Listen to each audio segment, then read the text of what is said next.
Puji Tuhan, Shalom, Assalamualaikum, Om Swastiastu, Namo Buddhaya, salam kebajikan, dan salam cinta damai dari saya, Priyanto Zamasi. Nah, Bapak Ibu, saudara-saudari dimanapun berada pada kesempatan pagi hari ini, di video saya kali ini saya akan membagikan kepada kita semua berita terkini terkait konflik Israel-Hamas. Sebab itu, mari ikuti video ini dari awal sampai selesainya. Oke, dan langsung saja kita akan lihat yang pertama sekali pada kesempatan pagi hari ini seperti apa yang ada di layar. Ini dia dari situs Kominfo ya. Dalam kurung disinformasi, Presiden Israel, bila terus ikut campur kami berjanji akan buat Indonesia seperti Palestina. Oke, saya akan bacakan saja terlebih dahulu teman-teman ya. Ini dia ya penjelasannya. Telah beredar gambar tangkapan layar artikel dari situs Times yang berisi pernyataan bernada mengancam dari Presiden Israel terhadap Indonesia beredar di media sosial.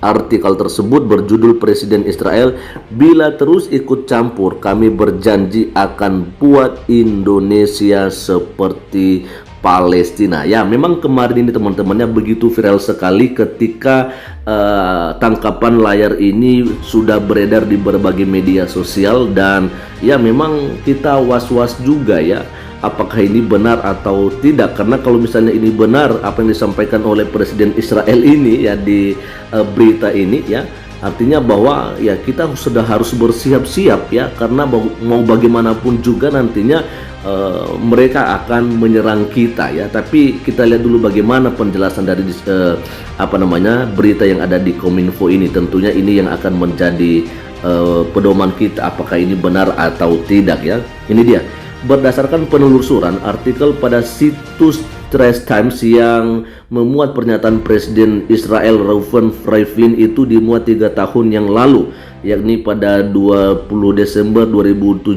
Artikel ini menyebutkan bahwa ancaman Rivlin itu dilontarkan karena situs-situs mereka dibombardir oleh para peretas yang mayoritas berasal dari Indonesia.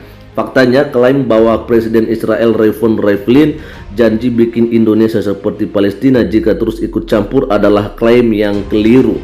Tidak ditemukan informasi dari otoritas resmi maupun pemberitaan media arus utama yang menyebutkan adanya ancaman dari Rivlin bahwa Indonesia akan dibuat seperti Palestina jika terus ikut campur. Nah, itu dia teman-temannya. Jadi jelas saja bahwa ini adalah sebuah disinformasi ya.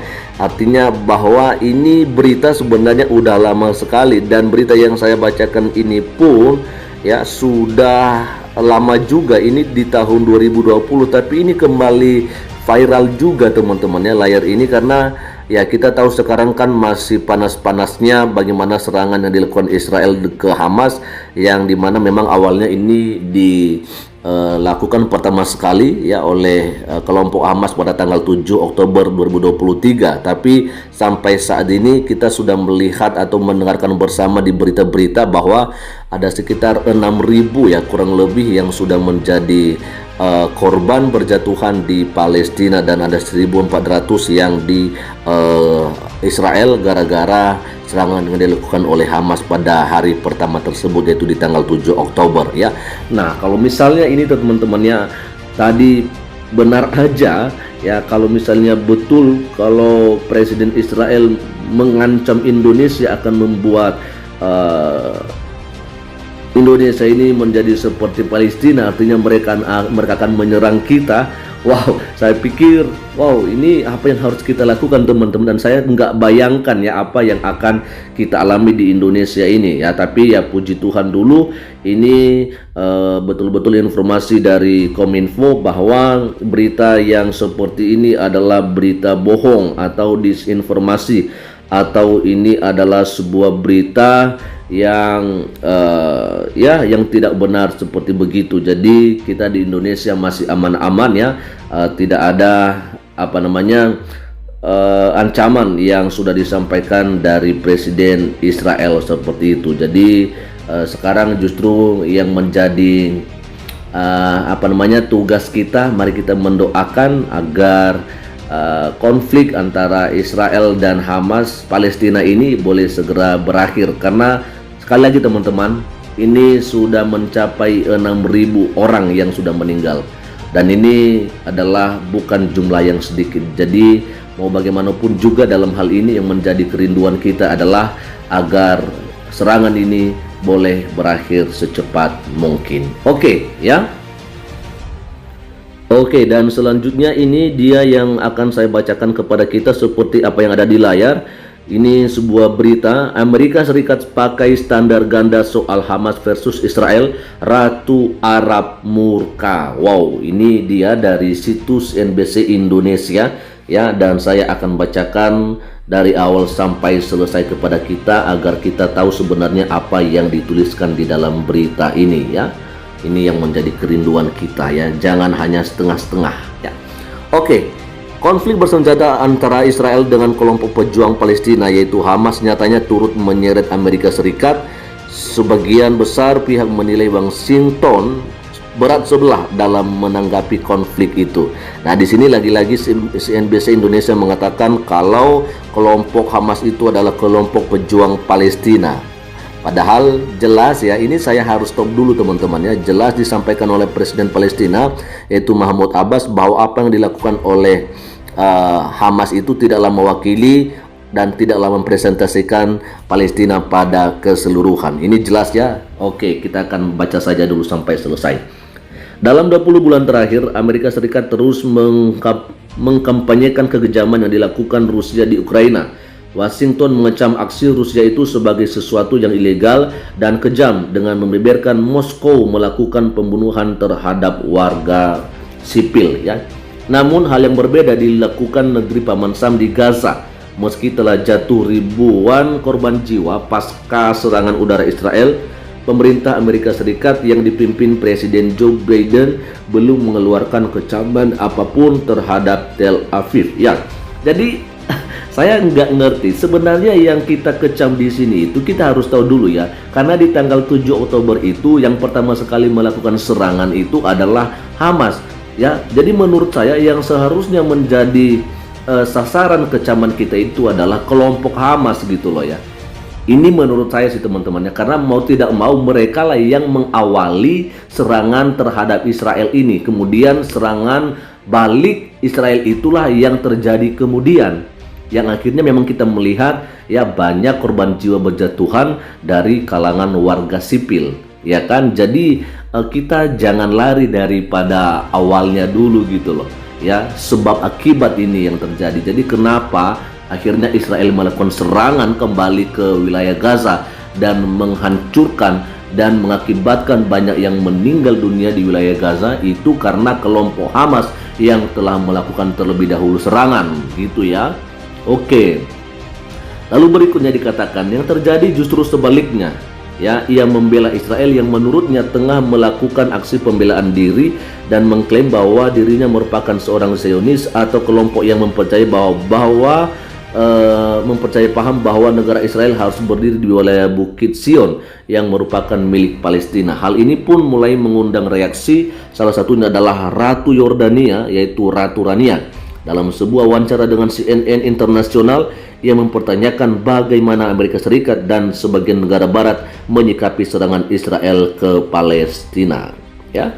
Lalu dikatakan di sini teman-teman, dalam beberapa minggu terakhir kita telah melihat standar ganda yang mencolok di dunia. Ketika tanggal 7 Oktober terjadi, dunia segera dan dengan tegas mendukung Israel dan mencoba membela diri dan mengutuk serangan yang terjadi. Apa yang kita lihat, ujarnya, dikutip Rabu 25 Oktober 2023. Tahukah Anda, negara-negara mulai hanya menyatakan keprihatinan atau mengakui adanya korban jiwa, namun selalu dengan kata pengantar pernyataan dukungan terhadap Israel. Apakah kita diberitahu bahwa membunuh satu keluarga dan seluruh keluarga dengan todongan senjata adalah tindakan yang salah, namun tidak masalah jika merudal mereka sampai mati? Ya tetap aja sih sebenarnya ini dari CNBC Indonesia ya. Sorry ya, bukan membela Israel karena nggak ada kepentingan juga ya. Jadi saya pikir kalau memang kita memperjuangkan kemerdekaan Palestina, maka seharusnya tindakan yang dilakukan itu bukan tindakan kekerasan seperti yang dilakukan oleh kelompok Hamas ini. Ini justru yang kita sesali sebenarnya. Ini yang kita sesali. Jadi kalau misalnya sekali lagi, kalau kita menginginkan, kalau kita memperjuangkan kemerdekaan Palestina seperti apa yang digaung-gaungkan selama ini, maka sekali lagi yang saya sampaikan, bukan dengan tindakan kekerasan seperti yang dilakukan oleh kelompok Hamas. Nah itu dia. Jadi kita nggak bisa memungkiri ya bahwa ketika orang, maaf ya, ketika orang mengganggu kita sedang beribadah, sedang enak-enaknya untuk melakukan sesuatu acara, suatu kegiatan, tapi tiba-tiba kita diganggu, kita pasti akan marah juga, ya kan? Jadi ayo kita pakai logika kita dulu lah ya, agar kita jangan seakan-akan juga hanya melihat apa yang dilakukan oleh Israel terhadap warga Palestina di Gaza, walaupun sebenarnya target mereka bukan warga Palestina tapi Hamas ya, tanpa melihat apa yang dilakukan oleh kelompok Hamas terlebih dahulu ya. Kalau saya melihat juga kalau di sini CNBC Indonesia ini hanya melakukan standar ganda juga ya. Itu sih menurut saya teman-temannya. Jadi kita boleh bebas lah untuk berpendapat lah ya. Oke. Lalu dikatakan eskalasi di wilayah Gaza terus meningkat setelah Israel memombardir wilayah itu dengan sporadis. Ini dilakukan Tel Aviv untuk menghancurkan kelompok Hamas yang menyerang negeri Yahudi itu pada tanggal 7 Oktober 2023 yang lalu dan menewaskan 1.400 warga. Meski begitu, ya, meski mengaku menargetkan Hamas, sedangkan Israel nyatanya telah membawa kerusakan besar bagi warga sipil. Sejauh ini jumlah korban tewas di Gaza telah mencapai sedikitnya 5.700 orang. Ya. Pada Senin yang lalu setidaknya ada 400 orang dilaporkan tewas di seluruh Gaza setelah serangan udara Israel tanpa henti dalam 24 jam terakhir. Tercatat pengeboman terjadi di 25 titik di enclave Palestina itu. Oke, ya. Lalu dikatakan selain serangan besar-besaran, Israel juga telah memutus akses bahan logistik air dan utilitas ke wilayah Gaza. Kondisi ini pun telah mengancam kehidupan warga wilayah itu dengan fasilitas kesehatan yang makin kewalahan karena banyaknya korban dan stok obat-obatan serta listrik yang terbatas. Para pemimpin Arab telah menyuarakan rasa frustasi mereka terhadap keengganan Amerika Serikat untuk mencoba mengekang blokade Israel. Yordania, Mesir, dan otoritas Palestina menarik diri dari pertemuan puncak yang direncanakan di Yordania dengan Presiden Amerika Serikat Joe Biden pekan lalu ya. Dan ini dikatakan sementara itu kekhawatiran meningkat bahwa konflik tersebut dapat meluas ke negara-negara tetangga di Timur Tengah. Pasalnya Israel mendesak warga sipil di bagian utara Gaza untuk pindah ke selatan menjelang operasi darat yang diantisipasi. Ini dia ya, memaksa warga sipil Gaza untuk pindah merupakan kejahatan perang berupa pemindahan paksa, kata Dewan Pengungsi Norwegia. Saya pikir saya berbeda pendapat lagi dengan NCBC ini ya. Dengan berita yang ada di sini ya. Jadi menurut saya justru kalau misalnya dipindahkan, ini memang kita melihat ya bahwa memang tujuan mereka adalah untuk menghancurkan Hamas. Dan di sini kalau kita melihat memang kelompok Hamas ini adalah kelompok teroris seperti apa yang kita dengarkan selama ini, maka mungkin boleh kita katakan wajar saja kalau memang mereka mempunyai niat untuk menghancurkan Hamas ini. Maka untuk itu mau tidak mau ya, agar warga sipil tidak kena sasaran atau tidak kena serangan daripada Israel ini, maka mau tidak mau mereka harus berpindah. Nah itu aja sih menurut saya, ini sudah oke ya. Tapi bukan berarti kita mendukung Israel untuk melakukan itu. Tapi maksud saya untuk mengantisipasi warga sipil tidak kena serangan dari Israel, maka mau tidak mau mereka harus berpindah ya. Jadi harus boleh dibedakan ini ya. Jangan nanti salah lagi untuk menerjemahkan apa yang saya sampaikan ini gitu loh ya. Lalu dikatakan di sini perintah Tel Aviv ini pun juga mendapatkan pertentangan keras dari para pemimpin Yordania dan Mesir. Mereka mengatakan bahwa tindakan tersebut dapat menjerumuskan wilayah tersebut ke dalam perang. Ya, perpindahan warga Palestina ke Yordania dan Mesir akan menjadi garis merah, dan mengatakan baik Yordania maupun Mesir tidak akan menerima pengungsi dari Gaza. Ujar Raja Yordania yaitu Abdullah ya. Dan terakhir, setiap saran yang diajukan kedua negara untuk menampung warga Gaza yang melarikan diri adalah sebuah rencana yang dilakukan oleh para tersangka untuk mencoba dan menciptakan masalah de facto di lapangan.